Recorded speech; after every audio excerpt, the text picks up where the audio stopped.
오늘 조선 공중비사는 무인들이 세운 나라는 윤리가 없다입니다.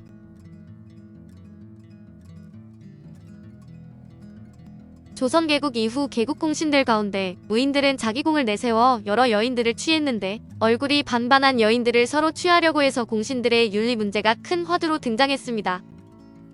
조선 태조부터 성종까지 모두 8차례 공신 책봉이 있었는데 이 공신 책봉은 승리자들이 패배자들의 여자와 토지를 모두 빼앗아 나눠 갖는 것이었습니다. 세조 2년 9월 11일자 실록을 보면 사육신들이 역적으로 몰려 할아버지에서 손자까지 남자들은 처참하게 모두 죽임을 당하고 여자들은 정난 공신들에게 배분되는 일이 상세하게 기록되어 있습니다. 세조실록 5권, 세조 2년 9월 7일 갑술 4번째 기사 1456년명 경태 7년 위금부의 난신에 연도된 분야를 대신들에게 나누어 주게 하다. 위금부에 전지하기를 난신에 연도된 분야 내에 이소동의 아내 천비, 이공의 아내 동이, 심상좌의 아내 미비의게 딸 개금은 계양군 이증에게 주고 이담의 아내 소사, 박기년의 아내 무작지, 이호의 딸 평동, 이의기의 누이 효전은 익형군 이관에게 주고 박백년의 아내 옥금, 김승규의 아내 내은비 딸 내은금, 접의 딸 한금은 영의정 정인지에게 주고 주총로의 어미 덕경 아내 노비, 추득지의 아내 막덕, 이연로의 접의 딸 이생은 좌의정 한학에게 주고 이연로의 아내 소사, 민보창의 아내 투다비, 김유덕의 아내 금음이 딸 옥시는 우의정 이사철에게 주고 성산문의 아내 차산 딸 효, 이승로의 누이 작은 아지는 문성부원군 박종호에게 주고 황보음의 아내 석을금, 박쟁의 아내 오덕딸 효비는 좌천성 윤서로에게 주고 이의기의 아내 설비 딸 가구지 말비 막금, 성삼고의 아내 사금 및 한 살 된 딸은 우천성 정창손에게 주고 이승윤의 아내 가은비, 지화의 아내 막금은 파평군 유남에게 주고 이휘의 아내 열비, 허조의 아내 안비딸 위덕은 전 판중주원사 이계전에게 주고 이저원의 아내 유남에, 이계의 아내 가지는 우첨찬 강민경에게 주고 이은원의 첩풍비, 이경유의 아내 효생은 판중주원사 이쟁석에게 주고 박인년의 아내 내은비, 정유강의 아내 보배는 화천군 권공에게 주고 허조의 어미 화산누이 속은 소사는 겸 군기부정 광현성에게 주고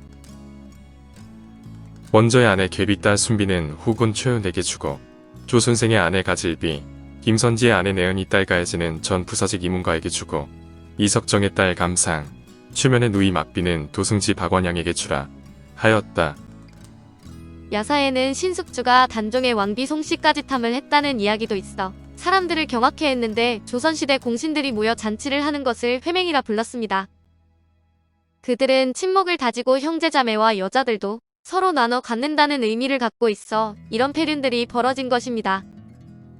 공신이란 이유로 일반 형사범죄의 수사를 받지 않을 뿐 아니라 사람을 죽여도 사형에 처하지 않았습니다. 백성들은 공신들의 이 같은 만행은 공신이 법 위에 존재하는 자들이라 그렇다고 조선 왕실을 비난하면서 힘으로 세운 나라는 힘으로 망하게 되어 있다는 말이 떠돌아다녔습니다. 가장 대표적인 것이 장사정의 일이었는데 정종 1년 장사정의 비리 내용을 확인해 왕에게 보고됩니다. 장사정은 곽충보와 함께 조선 초기 가장 문제를 많이 일으킨 공신인데 이들은 마을 양민들을 멋대로 부리고 수령들을 힘들게 했으며 농사철에 임금 행차처럼 돌아다니며 민폐를 끼쳐 원한이 자자했습니다. 그런데 이번에는 장사정이 판서의 아내를 죽인 일이 발생했는데 억울한 그녀의 아들이 사헌부에 장사정의 죄를 처벌해달라고 고소하니 조사가 시작됐습니다. 조사 결과 지난 5월 개국 정사공신 장사정이 술에 취해 전 판서 남궁서의 아내를 붙잡아 귀를 자르고 때려 죽인 일이 있었습니다.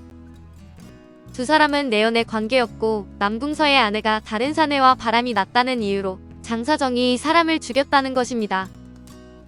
그러나 왕은 모든 일들이 사실이라 보기 어렵고 백성들은 홍수로 농사를 망쳐 살기 더욱 힘든데 조정의 중신들이 국사를 의논하지 않고 공신들 은밀한 이야기로 탄핵을 일삼으니 통탄스럽다고 했습니다. 아울러 사헌부의 조사 내용 모두를 믿기 어려우니 이 일은 모두 없던 일로 하자고 빗답을 내렸습니다. 정종실록 1권, 정종 1년 5월 21일 경인 3번째 기사 1399년명 건문 1년 전 판서 남궁서의 아내를 때려 죽인 장사정을 공신이라 하여 청주에 안치하는 데 그치다. 장사정을 청주에 안치하였다. 처음에 문화부에서 상언하였다. 장사정은 무예로 인하여 특별히 성운을 입어서 개국정사의 반열에 참여하여 벼슬이 상부에 이르렀으니 마땅히 조심하여 삼가고 공경하여야 할 터인데 이달 19일에 전 판사 남궁서의 아내를 붙잡아 귀를 자르고 때려 죽였으며 그 이웃 마을 사람 가운데 상처를 입어 거의 죽게 된 자도 또한 많았습니다. 법을 어지럽힌 죄로서 무엇이 이보다 더 크겠습니까? 오라곤 때 전하께서 대의로 결단하여 유사로 하여금 그 직첩을 거두고 범한 바를 국문하게 하여 그 죄를 밝게 바르소서. 임금이 개국정사의 공로 때문에 국문은 허락하지 않고 다만 직첩을 거두고 함주로 귀양 보내게 하였다. 이 일을 헌부에 내렸으나 여러 날을 끌었으므로 문화부에서 잡단 민공생을 논익하니 사헌부에서 상언하였다. 근자의 장사정이 술에 취하여 혈기를 부려 전 판사 남궁서의 아내를 때려 죽였으니 크게 부도합니다. 전하께서 공신인 까닭으로 용서하고 귀양 보내니 공시를 처우하는 도리에는 합당합니다. 그러나 여러 사람의 마음에 흡족하지 않아 여론이 비등하고 있습니다. 대저 죄는 사람을 죽이는 것보다 더 중한 것이 없습니다. 장사정의 살인에는 또 심함이 있어서 이목이 있는 자는 이를 갈지 않는 이가 없습니다. 전하께서는 마땅히 지극한 공의로 처리하셔야 합니다. 옛적에 함구몽이 맹자에게 묻기를 순임금이 천자가 되고 고유가 사가 되었는데 고수가 살인을 하였다면 어떻게 하였겠습니까? 하니 맹자가 대답하기를 잡을 뿐이다 하였습니다. 진실로 혹시 살인을 하게 되면 비록 천자의 아버지라도 오히려 마땅히 잡아야 하는데 하물며 공신이겠습니까?